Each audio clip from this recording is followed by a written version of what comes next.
We're always prepared for the worst. We train for the worst. That's what gives us a job every day, is catastrophe.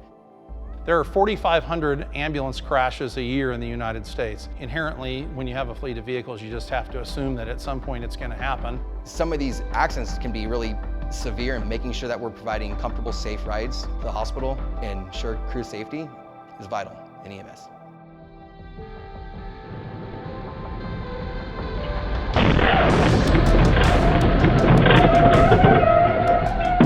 The night the ambulance was hit, I was the duty chief, so I was the first one to get the page from dispatch that we've been involved in an accident. Last week, a drunk driver in North Idaho plowed into the side of this ambulance. There was a patient inside at the time. The vehicle that hit us was traveling about 70 to 75 miles an hour. It was hit by a pickup truck, spun at 180 degrees, and the pickup truck careened off and was 400 yards off the road. Having been involved in ambulance crashes in the past, my first thought was there was no way that there was not someone hurt. While it looked bad on the outside, inside you would have never known there was a serious accident. The patient had no injuries whatsoever besides the injuries they had prior to the wreck, and neither of the crew members were hurt. The positive outcome in that incident, I attribute it to several different things. The crew, the design features, and the product that Horton provides. Everything worked the way it was advertised to work. All of our expectations were met of what we talked about wanting when we did the planning 6 years prior on these.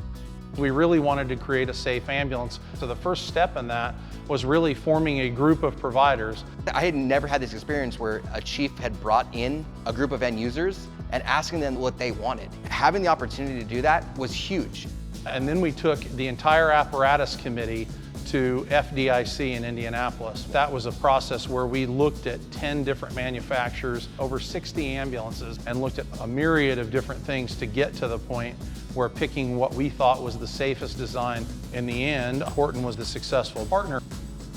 I learned a whole bunch about ambulance design, concept, safety.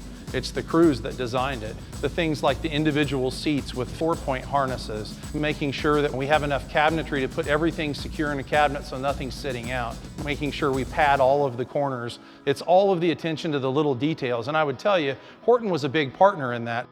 I feel that we got a superior product, a safe product, and a product that we're happy with. All the right decisions were made, we purchased the right product, and we walked away from it without injuries. Ambulances can be replaced. People can't. You're planning for the worst, but always hoping for the best. But when it actually happened, and to see the impact and the damage that was done to that ambulance, and to see what that ambulance had taken, was impressive.